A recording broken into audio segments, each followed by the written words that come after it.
இந்த மழை காலத்துல வந்து ரன்வே முழுவதும் மழை வெள்ளம் வரக்கூடிய நிலை ஏற்படுது. மிகப்பெரிய வைரலாக கூட மாறுது. இதை தடுக்கிறதுக்கான நிலை நவடேஸ் உங்களுக்கு தெரியுமே, கிளவுட் பர்ஸ்ட்னு சொல்றாங்க, மைக்ரோ பர்ஸ்ட்னு சொல்றாங்க.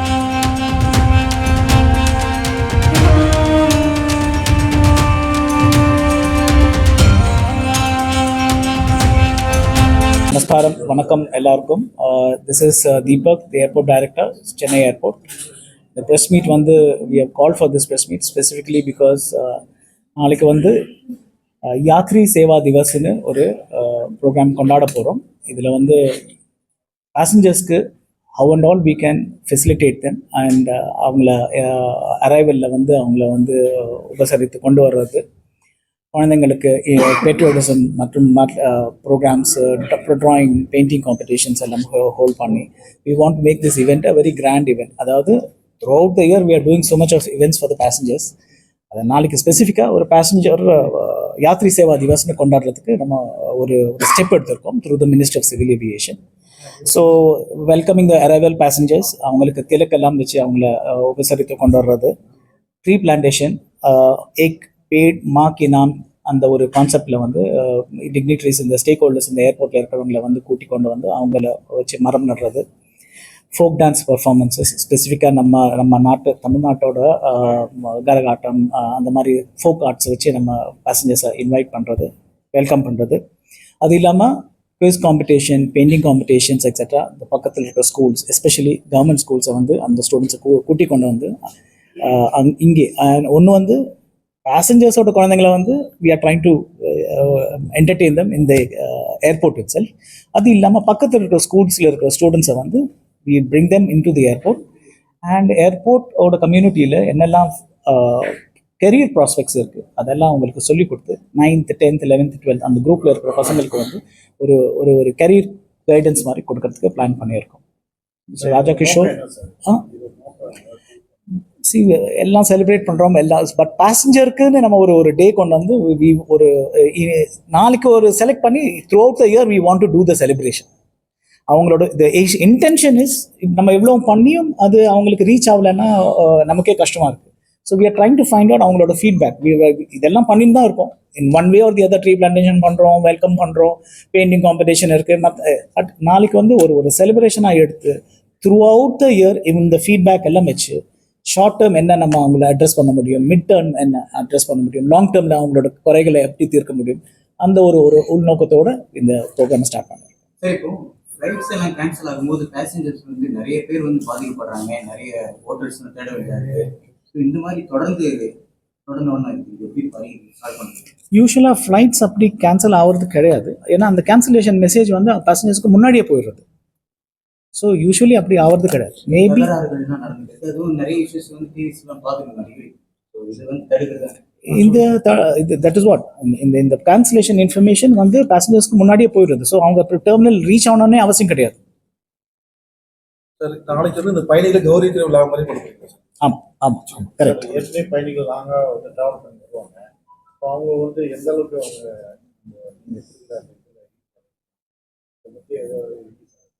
ஸோ இதெல்லாம் நான் ஒரு ஃபீட்பேக் ஃபார்மும் இருக்குது இல்லையா. ஸோ அந்த ஃபீட்பேக் ஃபார்மில் எங்களுக்கு தெரியும் அவங்க அப்ரிஷியேட் பண்ணுறாங்களா எங்களோட எஃபர்ட்ஸை, இது லைக் பண்ணுறாங்களா இல்லையா.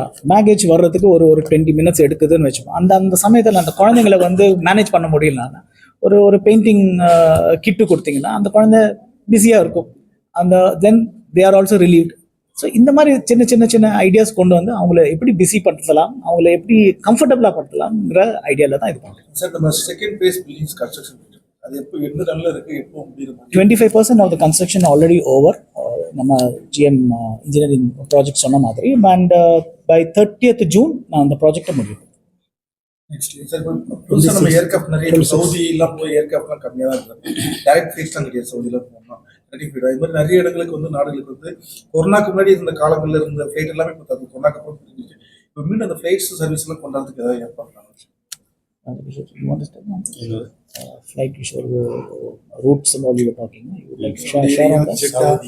சவுதிலாம் நமக்கு வருது சார். சவுதி பெங்களூர்லாம் வருது. இப்போ நமக்கு டேட்டா பக்காலாம் போகணும்னா உம்ரா போகிற சர்வீஸ் இயர்லி உம்ராஸ்லாம் அதே சர்வீஸ். இப்போ கனெக்டிங் ஃபிளைட்டில் தான் போகிறாங்க எல்லாருமே. டைரக்ட் ஃபிளைட் கிடையாது. டைரக்ட் ஃபிளைட்ல 5.5 hours கனெக்டிங் 1 day ஆயிடுச்சு சார். கசாலிஜி இதுதான் நான் டைரக்ட் உங்களுக்கு ஃப்ளைட்ஸ் வந்து சொன்னேன். என்ன ஆகும்னா, டைரக்ட் ஃப்ளைட் வந்து நல்லது. இங்கேருந்து கனெக்ஷன் நல்லா கிடைச்சா சீக்கிரமாக அந்த அது டெஸ்டினேஷன். சவுதி ஏர்லைன்ஸ் ஏற்கனவே ஒரு வாட்டி வந்தது. அதான் அதான் சொல்கிறேன். இப்போ வந்து ஆக்சுவலாக அந்த ரூட் எப்படி பிளான் பண்ணுறாங்கன்னா, கேட்ச்மெண்ட் கூட வேணும். இங்கேருந்து சப்போஸ் டைரெக்டாக போனால் 180 பேசஞ்சர்ஸ் 220 பேசஞ்சர்ஸ் இருக்கான்னு சொல்கிறாங்க. ஒரு 90 பேசஞ்சர்ஸோ 80 பேசஞ்சர்ஸோ ஆக்குபென்சி கிடைச்சது டைரெக்டாக வந்து டெஸ்டினேஷன் போகுது. அவர் ஏர்லைன்ஸ்க்கு வந்து லாஸ் ஆகும். அவர் என்னன்னா ஹோப்பிங் ஃப்ளைட் மாதிரி பண்ணுறார். அந்த ரூட்டில் பிளான் பண்ணி இங்கே ஒரு கேட்ச்மெண்ட் இருக்குது, இந்த இடத்துல போனால் I will get some 70-80 passengers, இங்கே ஒரு 80-90 கிடைச்சா ஓவராலாக வந்து எனக்கு 180, 190, 200 மாதிரி கிடைக்கும். அதனால் வந்து நம்ம ட்ராவல் பண்ணும்போது ஏர்லைன்ஸ்க்கும் ப்ராஃபிட் இருக்கும், பேசஞ்சர்ஸ்க்கும் கொஞ்சம் கம்மியில் வந்து ஃபேர் கிடைக்கிறதுக்கு சான்சஸ் இருக்குது. இப்போ 90 பேசஞ்சர்ஸ் வந்து அவுட் ஆஃப் 220 பேசஞ்சர்ஸ் கிடைச்சா ஹையஸ்ட் டிக்கெட்ஸ் தான் கிடைக்கும். அதோட ரேட் வந்து டிஸ்ட்ரிபியூட் பண்ணும்போது ஹையர் ரேட்டில் தான் அந்த டிக்கெட் கிடைக்கப்படுது. அப்போ வந்து பேசஞ்சர் நார்மலாக கம்ப்ளைண்ட் பண்ணுறேன். நான் வந்து அப்போ ட்ராவல் பண்ணும்போது 60% டிக்கெட் எனக்கு கிடைச்சிது.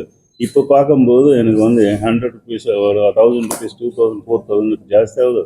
லேட் ஆக போகுதுன்னா அது எக்ஸ்ட்ரா அமௌண்ட் கூட பே பண்ணது மாதிரி இருக்கும். இந்த மாதிரி கன்ஸ்டன்ஸ் எல்லாம் அது ஏர்லைன்ஸ் வந்து டீட்டெயில் ப்ராஜெக்ட் ரிப்போர்ட் வாங்கிட்டு அதை ரூட் கூட வருவாங்க.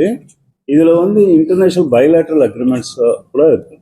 பைலேட்ரலில் எவ்வளோ சீட்ஸ் நம்ம கொடுக்க போகிறது, எவ்வளோ சீட்ஸ் நம்ம வாங்க போகிறது, இதெல்லாம் ஒரு ஸ்டாண்டர்டாக வச்சு அலோவ் பண்ண போகிறது. பட் எதனா அந்த மாதிரி உங்களுக்கு வந்து ஸ்ட்ரெயிட்டாக கனெக்டிவிட்டி இங்கே கிடைச்சா ஏர்லைன்ஸுக்கு வந்து நல்லா ஆக்குபென்சி கிடைக்குமென்னா நீங்கள் சொல்லுங்கள். அந்த ஸ்லாட் அலோகேஷனில் நம்ம வந்து டிஸ்கஸ் பண்ணி அதை ஃபைனலைஸ் பண்ணுறதுக்கு கொஞ்சம் வச்சுக்கலாம். கண்டிப்பாக பண்ணிடலாம். இந்த இன்டராக்ஷன் பண்றோமே இது இருக்குதான். இந்த மாதிரி ஒரு ஃபீட்பேக்கை நீங்க கொடுத்தீங்கன்னா கூட டைரக்டா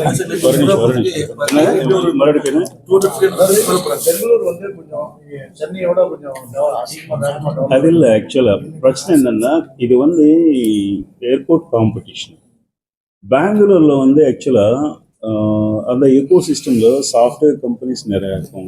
சாஃப்ட்வேர் கம்பெனியில் வந்து ஒரு கம்பெனியில் எம்ப்ளாயிஸ் எதுனா சர்வீஸ் பண்ணுறாங்கன்னா அவருக்கு ஒரு பாலிசி வச்சு அவர் வந்து ப்ராஜெக்ட் சைட்டுக்காக போகணும், ஃபாரின் போயிட்டு வரணும். இந்த மாதிரி ஜப்பான் இப்போ எல்லா ஸ்டேஷன்ஸ் வந்து ஒரு 3 months, 4 months, 6 months, 1 year அப்படி போயிட்டு வராங்க. பட் சென்னையில் கூட கம்பெனிஸ் இருக்கு. அந்த காம்படிட்டிவ்னஸ் வந்து நம்ம அந்த அளவுக்கு வந்துச்சா இல்லை. ஓகே இல்லைன்னா நம்ம எப்படி அந்த அளவுக்கு போகணும். பட் இதை வந்து ஆக்குபென்சி ரேட் நான் சொன்ன மாதிரி அப்போது ஆக்குபென்சி கிடைக்கலன்னா நீங்கள் பிஸ்னஸ் பண்ணுறாங்க வச்சுக்கோங்க. ஒரு ஏர் ஆப்ரேட்டர் பெர்மிட் லாஸ்ட் நீங்கள் ஏன் பிஸ்னஸ் பண்ணுறீங்க? நீங்கள் இப்போ நார்மலாக எங்கே பார்க்குறீங்க, அங்கேருந்து நல்லா ஆக்குபென்சி வரப்போகிறது. நான் வந்து எங்கே போய்ட்டு ஸ்டார்ட் பண்ணுறேன். Because that depends on business. சரி பண்ணுறதுக்கு அதை நான் சொல்லுறது அது என்னன்னா, ஒரு உங்களுக்கு கண்டிப்பாக ஒரு இன்ஃபர்மேஷனாக வச்சுக்கோங்க, ஷேர் பண்ணுங்கள். இதை வந்து இந்த ஸ்ட்ராங் பாயிண்ட்ஸ் நமக்கு கிடைச்சா நம்ம டிமாண்ட் பண்ணலாம். ஏர் ஆப்ரேட்டர்ஸ் கமிட்டி அதுக்காக வச்சுருக்கேன். நம்ம எல்லா பாயிண்ட்ஸும் நீங்கள் கொடுங்க. Media we want to hear more from media because you are the public voice. Again I am telling you, you are the public voice. அதில் வந்து there is no any hidden information. ரொம்ப டிரான்ஸ்பரண்ட்டாக நீங்கள் சொல்லுங்கள். டிரான்ஸ்பரண்ட்டாக நான் கூட ஆன்சர் பண்ணுறேன். Even you can cross check my details on the website also.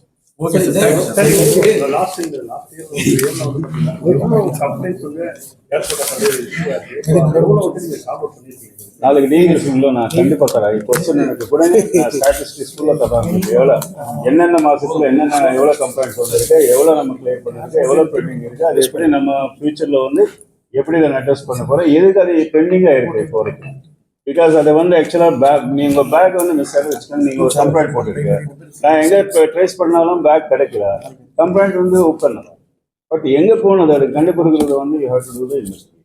அந்த இன்வெஸ்டிகேஷனில் கிடைச்சா வில் க்ளோஸ் இட், கிடைக்கலன்னா வில் கீப் இட் ஓப்பன். அந்த மாதிரி இன்ஃபர்மேஷன் கூட நான் பார்த்துக்கிறேன்.